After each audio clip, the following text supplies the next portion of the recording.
Olá para quem nos acompanha em mais uma explicação visual. É muito bom ter todo mundo aqui hoje para explorar um tema que, sinceramente, pode mudar a forma como a gente encara a vida. Bom, vamos direto ao ponto. O nosso foco hoje é a ciência do sorriso, como treinar o cérebro para o bom humor. É super comum pensar que a alegria e a leveza são traços puramente genéticos, né? Tipo uma loteria onde algumas pessoas simplesmente nascem sorridentes e outras não. Mas as pesquisas que vamos destrinchar hoje mostram algo revolucionário. O bom humor é, na verdade, uma habilidade. É uma virtude que pode e absolutamente deve ser treinada todos os dias.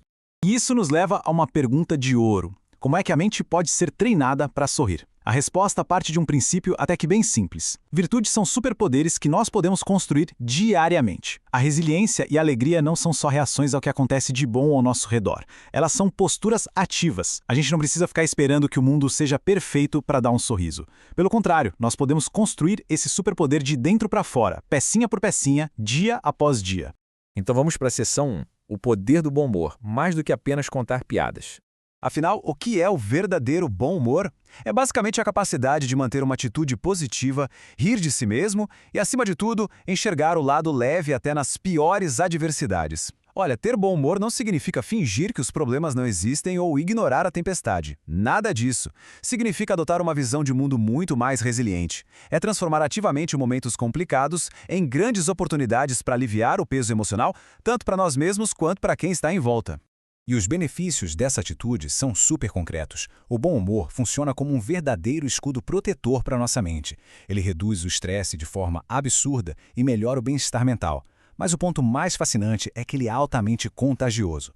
Quando alguém adota essa leveza, a pessoa literalmente irradia essa energia. Isso inspira alegria nas outras pessoas, criando ambientes muito mais saudáveis, produtivos e acolhedores para todo mundo. Vamos ver como isso funciona na prática na seção 2, a história de Pedro. O humor como ferramenta de cura. Bom, o Pedro sempre foi conhecido por fazer as pessoas rirem. Só que um dia ele sofreu um acidente de bicicleta, foi parar no hospital e precisou ficar com o braço engessado por semanas. Como a gente pode imaginar, o clima em um quarto de hospital costuma ser de muita tensão. Mas quando os amigos chegaram para visitá-lo, todos com aqueles rostos super assustados, o Pedro soltou: "Agora tem uma desculpa para não lavar a louça por um mês." Na mesma hora, todo mundo caiu na risada. Aquele único comentário quebrou o gelo e transformou totalmente a atmosfera pesada do quarto em um momento de pura leveza. E a história não parou por aí, não. Ele continuou usando o humor durante toda a recuperação. Ele até brincava que o gesso era a nova tendência de moda dele e dizia que estava testando uma carreira como humorista de um braço só. O grande lance aqui é o efeito que isso causou. Os amigos e até a equipe médica começaram a contar os minutos para visitar o quarto dele. Ao escolher rir das próprias dificuldades, o Pedro não apenas tornou a própria dor mais suportável, mas ele mudou a realidade ao seu redor. Ele provou por A mais B que o humor é uma baita ferramenta de resiliência. O que nos leva à seção 3, neuroplasticidade, a ciência por trás do sorriso. Mas como será que o Pedro conseguiu manter essa postura brilhante diante das dificuldades? Será que o cérebro humano pode mesmo ser reconfigurado fisicamente para a alegria? A resposta está nessa palavra sensacional, neuroplasticidade, que é basicamente a capacidade do cérebro de mudar e aprender, agindo exatamente como uma massinha de modelar. As nossas mentes não são estruturas rígidas, de jeito nenhum. Elas são extremamente adaptáveis e são moldadas o tempo todo pelas nossas ações diárias. Assim como treinar um esporte altera o cérebro, praticar virtudes emocionais também altera nossa biologia cerebral. Dá para contrastar facilmente essas duas realidades. Um cérebro sem treino emocional é aquela mente que, diante da adversidade, é rapidamente sobrecarregada pelos problemas e dominada pelo estresse. Por outro lado, um cérebro treinado encontra o lado leve e pratica a resiliência. Os desafios da vida são exatamente os mesmos nas duas situações, mas o kit de ferramentas cognitivas para lidar com eles é completamente diferente. A resiliência é o resultado direto de quem pratica o bom humor de propósito.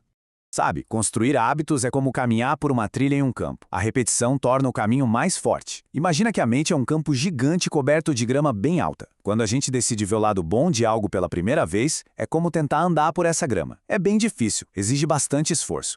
Mas se a gente passar pelo mesmo caminho várias vezes, a grama baixa, a terra fica batida e uma trilha super clara se forma. A repetição deixa o caminho livre. Praticar virtudes cria exatamente essas trilhas mentais fortes. Com o tempo, ter uma atitude positiva vira algo natural e automático. Vamos ver como isso se estrutura na prática com estes 3 passos bem claros. Passo 1. Ação repetida.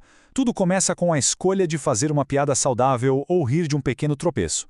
Passo 2. Caminho neural formado. Biologicamente falando, os neurônios começam a se conectar muito melhor ao longo daquela trilha mental que a gente acabou de falar. E finalmente o passo 3. Virtude alcançada. Aquela piadinha momentânea de tanto ser repetida vira um traço permanente de personalidade, um verdadeiro superpoder para enfrentar o mundo.